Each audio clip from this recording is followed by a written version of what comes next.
ተከታታዮች እንዴት ናችሁ? ይሄ ቀጣይ ክፍል ነው ማለት ነው። እንግዲህ በትርሲት መሞት ቤተሰቦቿ በጣም ሀዘን ላይ ናቸው። በጣም እንትን ብለዋል ማለት ነው። አሁን ደግሞ ቤተሰብ ተሰባስበው ልጆችን አይዞሽ እያሉ እያጽናኗቸው ነው ማለት ነው። እንግዲህ በጣም ነው የተጎዱት።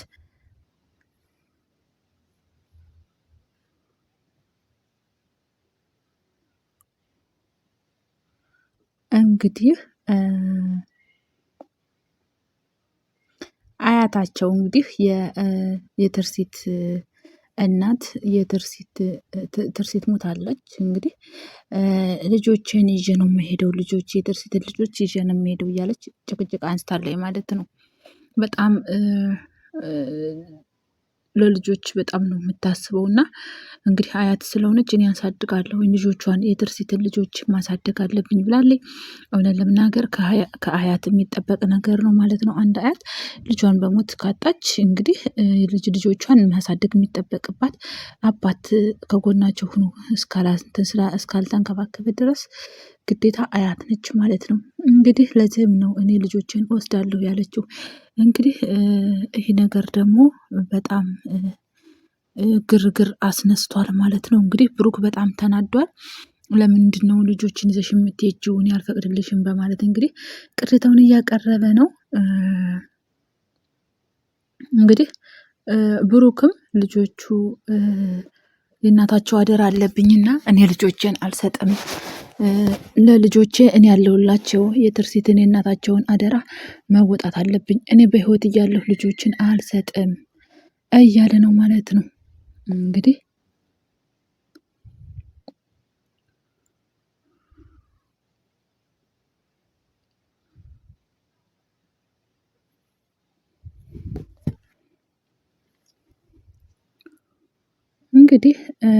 ሚኪያስም እዚህ ላይ ደግሞ ሚኪያስ አሁን ሁሉም ነገር አልቋል፣ በተሰባሰቡበት መሃል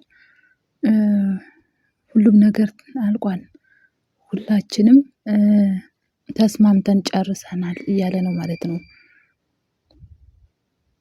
እንግዲህ ሚኪያስ ቤት ግንባታ ሊጀምር ነው። የቤቱን ግንባታ ደግሞ ተስማምተን ጨርሰናል እያለ ነው ማለት ነው። እንግዲህ ስለ ቤቱ ግንባታም ሁላችን ተስማምተን ጨርሰናል የሚለውም ለዛ ነው። እንግዲህ ብሩኩም አንተ የቤቱን ግንባታ መቼ ነው የምትጀምረው እያለው ነው። እንግዲህ የቤቱን ግንባታም ለመጀመር ሚኪያስ የሚያስፈልገውን ነገር መገዛዛት ነው የቀረው ማለት ነው። እና እንግዲህ የቤቱን ግንባታ ከሚያስፈልገው ማቴሪያል ከገዛን በኋላ እንጀምራለን እያለ ነው። እንግዲህ ሚኪያስም ድልቅቅ ያለ ቤትና ጥሩ ቤት እንደሚገዛላቸው ለትርሲት ቤተሰቦች ይናገራል ማለት ነው። እንደሚሰራላቸው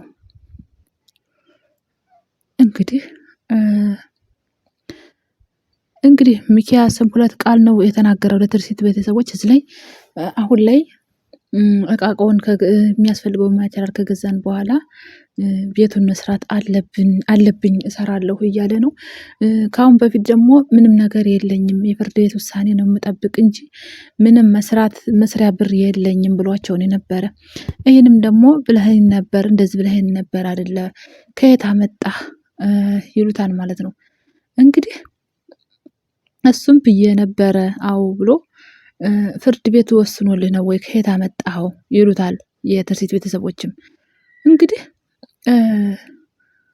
እንግዲህ የትርሲት ወንድምም በጣም እየተናደደ ነው ማለት ነው። በዚህ መሃል ደግሞ ሚኪያስ እንግዲህ እኔ ሀዘንተኛ ነኝ፣ በዚህ ሀዘን ከየት አመጣዋለሁ፣ እንደገና እኔ ፍርድ ቤት እንዴት እሄዳለሁኝ፣ አልሄድም፣ ለዛ ነው ፍርድ ቤት አቅሙ የለኝም ይላል። በዚህ መሃል እንግዲህ ርብቃም እንግዲህ ይሄ አስመሳይ ነው፣ ሲያስጠላ፣ እያስመሰለ ነው በማለት በንዴት እንግዲህ ሁና እያየችው ነው ማለት ነው። እንግዲህ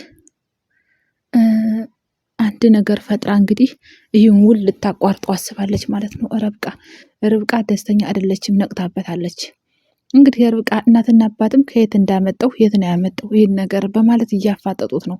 ይህ ገንዘብ ከየት ሊመጣ ይችላል እያለ እንግዲህ እሱም ደግሞ ሚኪያስም ያቀረበው ምክንያት ምንድን ነው?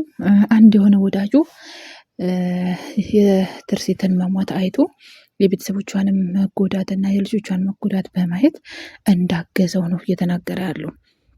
ይህ ግን ፈጽሞ ውሸት ነበር። እንደዛ አይደለም። ሚኪያስ እንግዲህ ውሸታም ነው። ብዙ ነገሮችን የሚያወሳስብ አቃጣሪ ነው። እሱም እንግዲህ ውሸት ለመዋሸት ነው እንግዲህ ይህን ነገር የሚጠቀመው። እየዋሸ ነው። ብር አበደረኝ እያለ እንግዲህ እየዋሸ ነው። እንግዲህ እዚህ ላይ ቤተሰቦቹ ነቅተውበታል። ምንም ጭራሽ ፈጽሞ አላመኑትም። እንግዲህ ትርሲት እንግዲህ ትርሲት ቤተሰቦች ጋር ብዙ ነገር አሳልፏል። ነገር ግን ችግራችሁ ችግሬ ነው በማለት እየተባበርኳችሁ ነው በማለት ውሸት መዋሸት ይጀምራል። ቤተሰቦቿ ግን ጭራሽ ሊያምኑ አልቻሉም። ይሁን ብለው አለፉት እንጂ አላመኑትም ማለት ነው። እንግዲህ ብሩክ ነገ ጧት አብረን እንሰራለን፣ ምን መስራት እንደምትፈልግም አንተ በደንብ አስበህ ንገረኝ በማለት መቀላመድ ይጀምራል። መሳቅም መሳለቅም ይጀምራል ማለት ነው።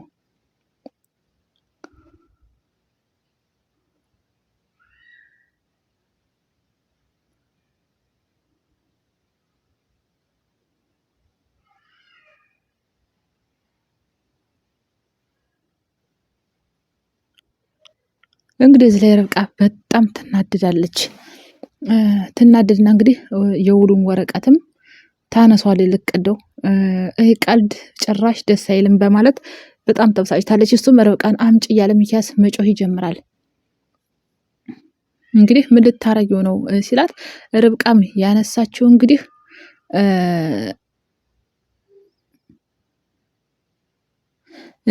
ያነሳችው ልትቀደው ነበረ። ስላናድዳት ልትቀደው ነው። የእሱ ውሸት በጣም አቅሟ በላይ ስለሆነባት ለመቅደድ ነው። እንግዲህ አንተ ምንም አያስጨንቅህ፣ ቢቀደድም ምንም አይደለም። ወረቀቱን ብትቀደው ምን ነገር እንደማይቀርባቸው ነው። እንግዲህ እሱ እያሴረ ያለው ነገር ሌላ ነገር ነው ማለት ነው። ለእነሱ የሚጠቅም ነገር ፈጽሞ እየሰራ አይደለም። ለዛም ነው እንግዲህ ርብቃ የተናደደችው። እሱም ደግሞ እንዳትቀደው እንደሚቆጫትና ቤተሰቦቿንም እረ ተቆጧት በማለት እንግዲህ እሷን ጥፋተኛ ለማድረግ እየሞከረ ነው ሚኪያስ። እውነት ለመናገር ቢቀደድም ምንም ቤተሰቡን የሚጎዳ ነገር አይደለም ያመጣው ማለት ነው። ለእነሱ የሚጠቅም ነገር አይደለም ስራው የሚሰራው ስራ። እንግዲህ እዚህ ላይ የርብቃን የትርሲትን እናትና አባት እርስዎ ወሬ ብቻ ነው የሚሰሙት እንጂ ይሄ እንደናደነውን ነገር አይሰሙም፣ ለምን አትቆጡም እያሉ እንግዲህ እየተቆጧት ነው። እንግዲህ የትርሲት እናትና አባትም ተይ አትቅደጅ፣ ወረቀቱ እንዳትቀጅ ይሏታል ማለት ነው። ብሩክም እንግዲህ ወረቀቱን መልሺ፣ የሁላችንም ተስፋ ያለው ከሱ ወረቀት ላይ ነው በማለት ብሩክም እንግዲህ የእሱንን መተባበር ይጀምራል ማለት ነው። እንግዲህ ይህ ወረቀት ከተቀደደ ብዙ ተስፋ እንደሚቀር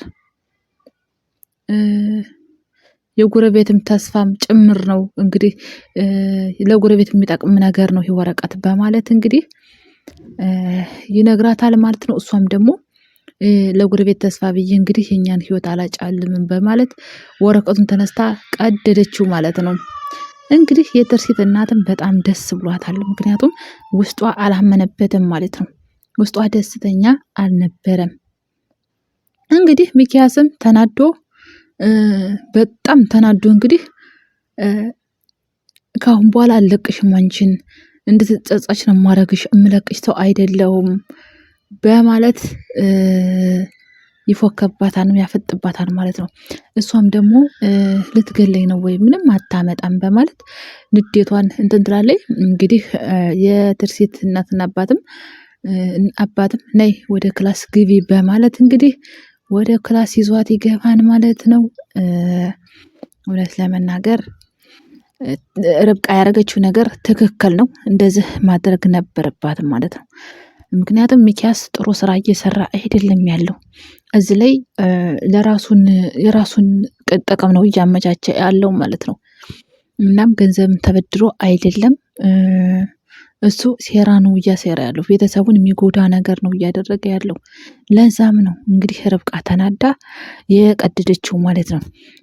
የትርሲት እናት ደግሞ ምንም ስላላመነችበት ይሄን ነገር ውስጧት ስላልተደሰተበት ሲቀደድ እንግዲህ በጣም ደስ ብሏታል። በጣም ነው የተደሰተችው። ትርሲት ርብቃ ስትቀደው ወረቀቱን በጣም ነው ደስ ያላት። እንግዲህ ብሩክና ሚኪያስ ግን በጣም ተናደዋል ማለት ነው። እንግዲህ ርብቃም ተነስታ ወደ ክላስ መግባት ትጀምራለች። የሜላት የትርሲት እናትም በጣም ደስታዋን እየገለጸች ነው በመሳቅ እንግዲህ ሚኪያስም ወረቀቱን ሸክፎ ማዘን ይጀምራል። ምክንያቱም ያ ሰው አልተሳካለትም ማለት ነው። እንግዲህ እዚህ ላይ የትርሲት እናት ደስተኛ ሆናለች። እንግዲህ እቺ ማትረባ እንዲያርጋ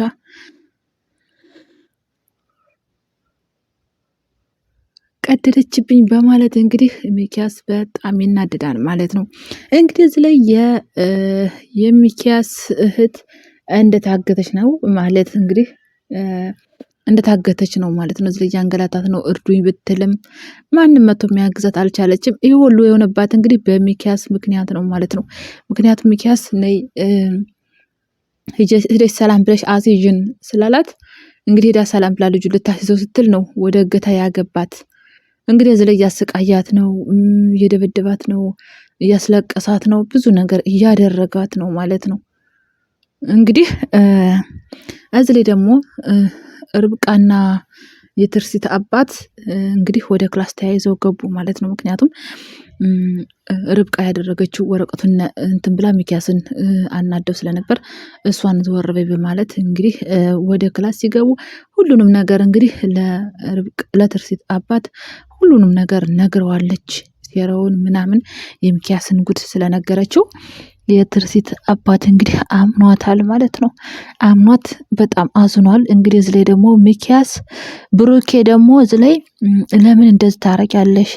ለምን ቀደድሽው? ለምን በማለት ይህንን ማመን አልችልም፣ እንዴት እንደዚህ ታረጊያለሽ? በማለት እንግዲህ ተናዶ ወዳለችበት ክላስ ይገባል ማለት ነው። እንግዲህ ለምን ወንድሜ አንተ አይገባህም?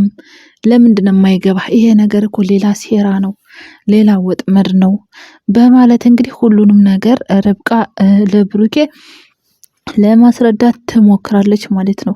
እንግዲህ አንዳንዴ ባለማስተዋል የተነሳ ህይወታችንን አንዳንድ ሰዎች አሞኝተው ምንም እንደማናቅ አድርገው ህይወታችን በሰው የተነሳ ባለማስተዋላችን የተነሳ ህይወታችን ይበላሻል። አንድን ነገር አንድ ሰው ላርግላችሁ ከልክ በላይ መጥፎ ሲሆን ብቻ ሳይሆን መጠርጠር ያለብን ከልክ በላይ ጥሩ ሲሆንም መጠርጠር አለብን ማለት ነው።